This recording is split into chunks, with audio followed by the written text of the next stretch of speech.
10 सितंबर 2025। पहला पाठ कलोसियों के नाम संत पौलुस का पत्र, अध्याय 3, पद संख्याएं 1 से 11। आप लोग मसीह के साथ ही जी उठे हैं, जो ईश्वर के दाहिने विराजमान हैं।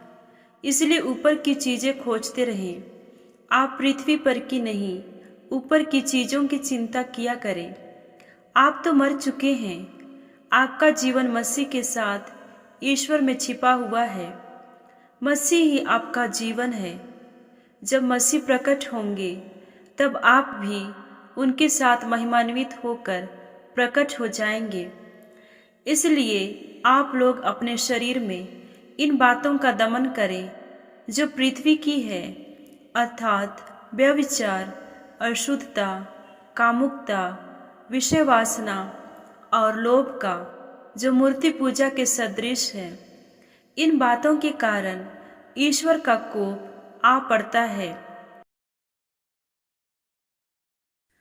आप भी पहले यह सब कर चुके हैं जब आप इस प्रकार का पापमय जीवन बिताते थे। अब तो आप लोगों को क्रोध, वासना, द्वेष, परनिंदा और अश्लील बातचीत स्वतः छोड़ देनी चाहिए। एक दूसरे से झूठ कभी नहीं बोले। आप लोगों ने अपना पुराना स्वभाव और उसके कर्मों को उतार कर एक नया स्वभाव धारण किया। वह स्वभाव अपने सृष्टिकर्ता का प्रतिरूप बनकर नवीन हो जाता और सच्चाई के ज्ञान की ओर आगे बढ़ता है, जहाँ पहुंचकर कोई भेद नहीं रहता, जहाँ न यूनानी है या यहूदी, न खतना है या खतना का अभाव, न बर्बर है न स्कूती, न दास और न स्वतंत्र। वहाँ केवल मसीह है, जो सब कुछ और सब में है। प्रभु की वाणी।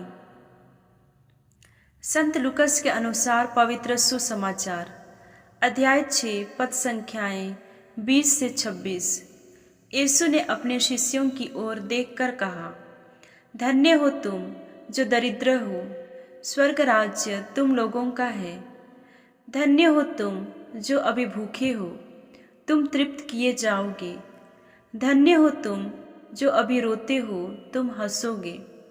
धन्य हो तुम जब मानव पुत्र के कारण लोग तुमसे बैर रखेंगे, तुम्हारा बहिष्कार और अपमान करेंगे और तुम्हारा नाम घृणित समझकर निकाल देंगे। उस दिन उल्लसित हो और आनंद मनाओ, क्योंकि स्वर्ग में तुम्हें महान पुरस्कार प्राप्त होगा। उनके पूर्वज नबियों के साथ ऐसा ही किया करते थे। धिक्कार तुम्हें जो धनी हो, तुम अपना सुख चैन पा चुके हो। धिक्कार तुम्हें जो अभी तृप्त हो, तुम भूखे रहोगे। धिक्कार तुम्हें जो अभी हंसते हो, तुम शोक करोगे और रोओगे। धिक्कार तुम्हें जब सब लोग तुम्हारी प्रशंसा करते हैं। उनके पूर्वज झूठे नबियों के साथ ऐसा ही किया करते थे। प्रभु का पवित्र सुसमाचार। मनन चिंतन। आज हम इस दुनियाई बातों से इतने चिंतित हैं कि स्वर्गीय जीवन के बारे में विचार करने का समय ही नहीं रहता है। लूकस अध्याय 6, पद संख्याएं 20 से 26 से लिए हुए आज के सुसमाचार में प्रभु यीशु कहते हैं, जो उनके नाम के कारण दुनिया के द्वारा बैर किए जाएंगे, अपमानित किए जाएंगे और समाज एवं परिवार से निकाल दिए जाएंगे, उन्हें स्वर्ग राज्य प्राप्त होगा।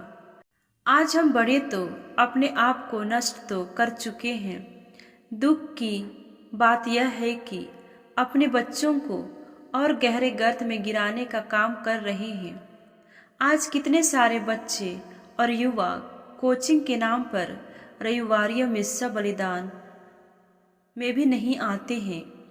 यीशु हमें यह सिखाते हैं कि सच्ची खुशी सांसारिक सुख, धन या प्रशंसा में नहीं है, बल्कि ईश्वर पर पूर्ण विश्वास और उनकी इच्छा के अनुसार जीवन जीने में है।